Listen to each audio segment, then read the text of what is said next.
Yang pertama, Nabi menuntun kita untuk meluaskan hati kita, melapangkan jiwa kita untuk menyambut Ramadan datang dengan satu doa.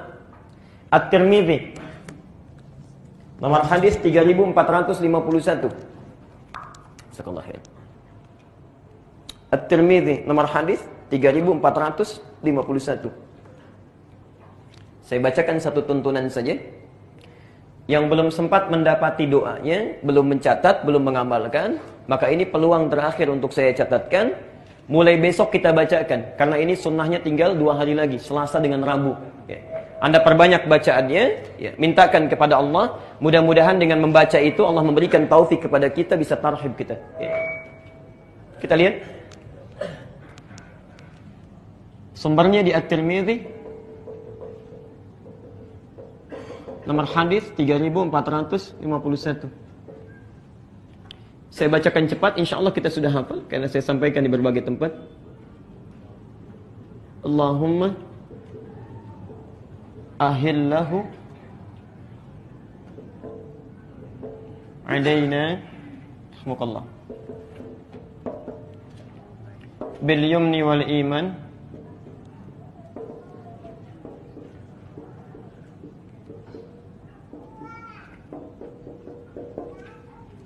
wassalamati wal Islam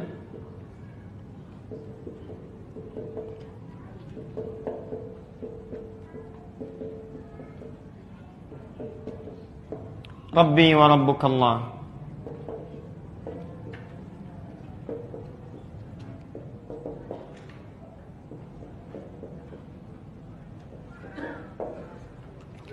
Saya bacakan, artikan, kemudian tafsirkan dengan cepat. Yang sudah sempat menulis dulu, silahkan dicocokkan lagi tulisannya. Yang belum sempat tahu, maka sekarang terbuka peluang kita untuk berdoa dengan membacakan doa yang dimaksudkan. Ini tuntunan Nabi pada tarhib yang pertama. Ya. Ada banyak doa yang sampai kepada kita, bisa populer, riwayatnya juga bisa kuat. Tapi dari sekian doa, ini riwayat yang paling populer. Kemudian kuat dari sisi hadisnya, dan paling lengkap redaksinya. Allahumma ya Allah, ahillahu, mohon hadirkan awal Ramadan. Mohon hadirkan awal Ramadan. Jadi ketika Ramadan datang, ya di awalnya, saat datang kepada kita. Ya. Alaina, kepada kami. Ya Allah, mohon hadirkan awal Ramadan kepada kami. Saya tegaskan lagi, kata na di sini, kata ganti, kependekan dari nahnu, yaitu kami. Kalau kami itu sendirian atau banyak? Banyak, karena itu berbentuk jamak. Ini isyarat kepada kita, kalau kita ingin melakukan satu kebaikan sekalipun hanya dengan doa, maka jangan baik sendiri. Sertakan orang lain dalam doa kita. Barangkali ada di sini yang, maaf sekali lagi, orang tuanya belum tahu doa ini. Pasangan hidupnya belum tahu, anak-anaknya belum tahu. Saat kita bacakan, ayo sertakan mereka. Karena itu di Quran dan di hadis umumnya doa seringkali menggunakan kata ganti jamak. Nah, Rabbana la tu'akhidna in nasina. Al-Baqarah 286. Rabbana atina fid dunya. Al-Baqarah 201. Rabbana zalamna anfusana wa illam taghfir lana lanakunanna. Kami. Ya, insyaallah. Karena itu Bapak Ibu sekalian, kalau berdoa sertakan orang lain, jangan soleh sendirian. Ya. Apa yang kita minta untuk tarhib, melapangkan jiwa kita itu? Satu, langsung kalimatnya, bil yumni. Ya Allah, mohon hadirkan awal Ramadan kepada kami bil yumni, dengan penuh ketentraman, tenang. Seakan-akan ada isyarat orang datang menghadapi Ramadan hatinya tidak tenang, macam-macam. Barangkali Anda yang hadir malam ini juga, ya, wajahnya kelihatan tenang, tentram, tapi hatinya belum tentu. Mungkin memikirkan bagaimana saat Ramadan datang, di rumah motif ekonomi belum siap, ya. Cabenya naik, bawangnya naik, berasnya naik, macam-macam, ya. Di pasar induk bawang sudah 22.000, di pasar 31.000, di Papua 44.000, ya. Sudah kita pikirkan. Ya, itu baru bawang, belum yang lain. Masya Allah. Misal, ada orang yang nggak biasa puasa, ya, hatinya nggak tenang. Ya Allah, kenapa kok cepat sekali? Padahal sudah 11 bulan lewat. Ya. Bisa nggak diundur? Masya Allah. Ya. Karena nggak biasa puasa. Ya. Karena itu bagi orang yang tidak pernah kedatangan Ramadan, maksudnya tidak serius dengan datangnya Ramadan, tahun lalu boleh tidak tenang, sekarang harus tenang. Mintakan kepada Allah. Wal iman, ini persoalan serius yang kedua. Dan dengan penuh kekuatan iman. spirit ibadah.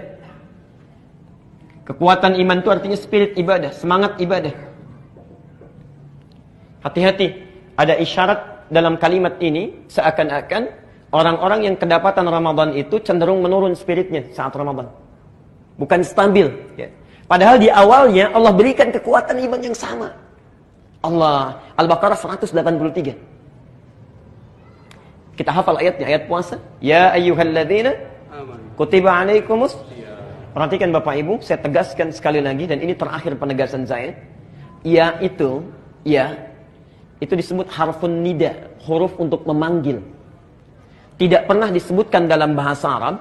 Itu ada 14 panggilan, tapi yang disebutkan di Quran cuma huruf ya ini saja. Terulang sebanyak 361 kali dalam Al-Quran. Fungsinya memanggil seseorang dengan 3 jarak berbeda. Ada yang dekat, Pak Harun dekat saya panggil ya Sayyid Harun, dekat. InsyaAllah. Ada yang menengah, Pak Bambang agak menengah, saya panggil ya Sayyid Bambang, agak menengah. Untuk yang jauh, Pak Lutfi jauh di luar, saya panggil ya Sayyid Lutfi, jauh. Orang Arab mau manggil yang dekat, yang menengah, yang jauh bisa menggunakan satu huruf. Ya. Yang paling hebat ketika ya disandingkan dengan kata iman. Ya ayyuhalladzina amanu. Amanu terulang 255 kali di Quran. Seakan-akan ketika memanggil kita, hei orang-orang Islam yang punya iman, saya tahu iman kalian itu memiliki tahapan-tahapan yang berbeda. Tidak sama tingkatannya. Ada yang kuat imannya sehingga dekat dengan saya. Sebelum Ramadan pun sudah dekat dengan Allah. InsyaAllah, saya sering ilustrasikan. Adzan subuh jam 4.35, ini jam 4 sudah bangun dia. Saking dekatnya dengan Allah. Bahkan ada yang jam 3, setengah 3 sudah bangun. Dia tahajud, dia tunggu sampai sahar, dia istighfar kepada Allah, menangisi dosanya. Masya Allah. Padahal barangkali menurut Allah itu sudah dosanya itu sudah hilang. Amalnya sudah banyak. Imam At-Tirmidzi banyak meriwayatkan hadis. Saum, Masya Allah, bukan hanya Senin Kamisnya, Ayyamul Bidnya, Saum Daudnya. Hafal Quran, hadis banyak. Itu di akhir hidupnya, sampai menangisi dirinya, sampai buta pak matanya. Buta matanya, karena takut ketika pulang kepada Allah, bekalnya belum cukup. Anda ada di mana? Orang yang bekalnya sudah banyak, luar biasa. Hadisnya kita baca sampai hari ini, yang pahalanya mengalir bagi beliau, itu di akhir hidupnya sampai menangis, buta matanya. Karena takut kalau pulang masih bawa dosa. Ya, Masya Allah, sekelas At-Tirmidzi. Kita ada di mana? Padahal kalau kita berdoa, cita-cita kita paling prestisius. Surga Firdaus bersama Nabi. Masya Allah. Kita lihat. Ada yang jaraknya menengah. Dipanggil adzan 4.35, bangun 4.35. Diajak ngaji, ayo ngaji. Enggak diajak, enggak. Ya. Kalau mau ke masjid, ke masjid. Kalau tidak, ya tidak. Itu menengah, biasa. Ada yang jauh dari Allah, tipis imannya. Ya, jauh sekali dipanggilnya. Masya Allah. Adzan subuh 4.35, baru bangun jam 5:34. Itu pun belum kepikiran sholat. Ya, baru kepikiran sholat. Ya, Masya Allah. Baru dipikirkan kemudian. Jauh. Tapi hebatnya, Allah panggil dengan satu kata yang sama, tidak dibedakan. Ya ayyuhalladzina amanu. Hei orang Islam selama masih punya iman. Saya tidak peduli, mau iman kalian dekat, kuat, sehingga dekat dengan saya. Atau menengah biasa-biasa saja, ayo datang puasa. Yang dekat semakin dekat, yang menengah semakin menguat. Dan yang jauh pun kamu mau tobat, datang sini. Kamu tobat, saya ampuni. Kamu merangkak, saya berjalan. Kamu berjalan, saya berlari. Sini, saya tidak akan bedakan. Masya Allah. Dan hebatnya dipanggil dengan kata alladzina, huruf penyambung konjungsi menunjuk pada orang tanpa batasan. Ismun mausul, tanpa batasan. Terulang sebanyak 1080 kali dalam Al-Quran. Baik itu laki-laki, perempuan, yang tua, yang muda, dewasa, kecil. Bahkan alladzina itu mencakup yang belum balik juga itu. Kalau dalam umumnya kalimat bahasa Arab. Karena itu hebatnya saat Allah memanggil, karena tidak pernah membedakan. Malam Kamis nanti kita akan saksikan. Yang gak pernah ke masjid pun akan ada di masjid. Yang gak pernah baca Quran pun akan datang, dia membawa mushafnya. Dan hebatnya jangankan orang yang sudah balik, anak kecil pun datang. Yang belum balik pun mau ibadah. Itulah sebabnya kalimat yang menggunakan ya ayyuhalladzina amanu. Itu rahasianya. Hanya sayang Bapak Ibu sekalian, sudah diberikan di awalnya kekuatan iman, tapi tidak dijaga dengan baik. Sehingga biasanya muncul fenomena yang saya tidak tahu. Saya gagal paham saya. Kenapa tiap tahun selalu terjadi? Kenapa tiap tahun selalu terjadi? Pertengahan Ramadan mulai menyusut turun.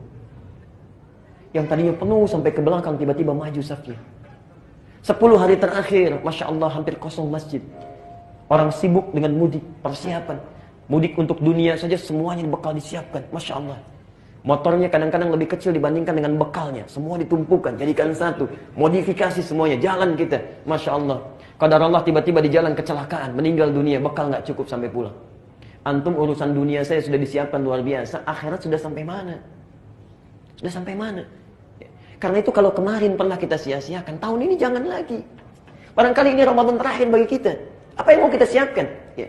Karena itu bertakwalah kepada Allah, jadi celaka. Apalagi kalau anak kecil saja sudah ke masjid, ini yang dewasa nggak mau ke masjid. Maka kata Jibril, bu'dun. Dan hati-hati, tadi saya belum katakan. Kata Nabi, amin. Semoga Allah kabulkan itu. Teruskan. 3. Wassalamati. Sehat dan selamat. Sehat dan selamat. Masya Allah. Ada orang semangat ke masjid, tarawih dia, baca Quran luar biasa, bangun lagi di pertengahan malamnya. Allah. Tiba-tiba pertengahan Ramadan, datang ke masjid untuk tarawih, kepleset. Ya. Saat kepleset, berobat ke dokter, kata dokter nggak boleh puasa sampai akhir Ramadan. Anda bacakan sekarang, minta pada Allah, ya Allah, kalau kemarin saya sempat sakit Ramadan, maka mohon sehatkan saya. Berikan saya kekuatan. Tidaklah engkau hadirkan Ramadan kecuali untuk mengampuni dosa saya. Kalau memang ajal saya tiba sampai di akhir Ramadan, berikan bimbing saya, beri kekuatan. Kalau dengan saya memohon saat ini belum juga engkau kabulkan, ya Allah, dengan cara apa lagi saya mesti memohon kepadamu. Jangan biarkan engkau, Masya Allah, jangan biarkan engkau cabut nyawa saya dalam keadaan yang buruk, ya Rabbal Alamin. Minta, ayo minta. Menangis di malam hari, tangisi. Kalau Anda tidak sempat menangis dan tidak mampu menangis, tangisilah diri Anda yang tidak mampu menangis. Kalau Anda tidak mampu menangis, memohon kepada Allah, tangisi diri Anda yang tidak mampu menangis. Mudah-mudahan dengan itu kita mengerti. Ya, Masya Allah. Saya selalu katakan, kalau Anda tidak mampu berlomba dengan orang soleh dalam kebaikan, maka silahkan berlomba dengan para pendosa untuk bertobat dan beristighfar. Pilihannya cuma 2. Kalau Anda tidak mampu berlomba dengan orang soleh dalam kebaikan, silahkan berlomba dengan para pendosa untuk beristighfar dan bertobat. Allah. Yang keempat, wal Islam. Dan dengan kekuatan Islam. Apa bedanya dengan kekuatan iman? Kalau kekuatan iman itu semangatnya, spiritnya. Kalau kekuatan Islam itu ragam ibadahnya. Jenisnya, banyak sedikitnya, kuantitasnya. Karena itu rukun Islam selalu terkait dengan ibadah. Ada berapa rukun Islam? 5. 1, syahadat. Itu ibadah lisan. Kalau orang syahadatnya bagus, kata-katanya lembut. Kalimat thayyibah yang mengalir. Tidak menyakiti orang lain. Tidak tajam lisannya. Itulah syahadat. Yang kedua, sholat. Ibadah ujung rambut sampai ujung kaki. Yang ketiga, zakat, ibadah harta. Yang keempat, puasa, sudah pasti. Kelima, haji, gabungan dari semuanya. Hebatnya saat Ramadan, Allah buka semua peluang ibadah itu. Anda tidak percaya, silahkan. Sebelum Ramadan Anda pulang sekarang, di lampu merah ada yang minta, belum tentu Anda beri. Saat Ramadan yang gak kelihatan mata pun Anda akan cari-cari. Berapa anak yatim di komplek kita ya, didata. Padahal sebelum Ramadan gak kepikiran. Berapa fakir miskin di kampung kita ya, didata. Padahal sebelum Ramadan tidak pernah disebut-sebut itu. Dibuka peluangnya oleh Allah sebanyak-banyaknya dan dilipat gandakan pahalanya. Karena itu Bapak Ibu sekalian, kalau kemarin ada orang yang cuma tarawih tapi nggak mau baca Quran, ada orang baca Quran nggak mau sedekah, maka tahun ini minta kepada Allah, ya Allah kuatkan saya untuk beramal. Jangan jadikan ada kebaikan selain jadi peluang ibadah untuk saya. Sekalipun cuma memberikan air putih untuk orang buka, mengambil kotoran di masjid, menyimpan di tempatnya, Masya Allah pahala itu. Karena itu ulama hadis paling tidak suka dengan satu hadis palsu yang ditebarkan saat Ramadan. Niyamus shaimi ibadatun. Tidurnya orang puasa adalah ibadah. Itu hadis palsu. Karena itu tahun ini jangan dipakai lagi. Pak kok tidur? Adik jangan lupa tidurnya orang puasa adalah ibadah. Itu hadis palsu. Karena itu menghapus peluang kita untuk ibadah. Orang baca Quran ini tidak karena tidur. Ya. Orang salat bangun, Masya Allah ini tidak karena tidur. Tidur yang wajar silahkan, tapi kebanyakan tidur itu persoalan. Tapi yang 4 ini tidak akan punya makna kalau tidak ada yang kelima. Perhatikan, Nabi menegaskan, langsung menunjuk pada para sahabat, menghadap. Perhatikan kalimatnya. Rabbi, lakukan semua 4 hal ini karena Tuhanku. Wa Rabbuka, dan Tuhanmu juga. Kenapa muncul kalimat yang kedua, wa Rabbuka? Ini untuk menepis, ya, mencegah dari sejak awal satu pemahaman kalau nabinya meninggal, Tuhannya bisa beda. Karena itu baik nabinya ada ataupun tiada, Tuhannya tetap sama. Allah, lakukan karena Allah. Maksudnya 4 hal ini jaga betul, ikhlas, lakukan karena Allah Subhanahu wa taala.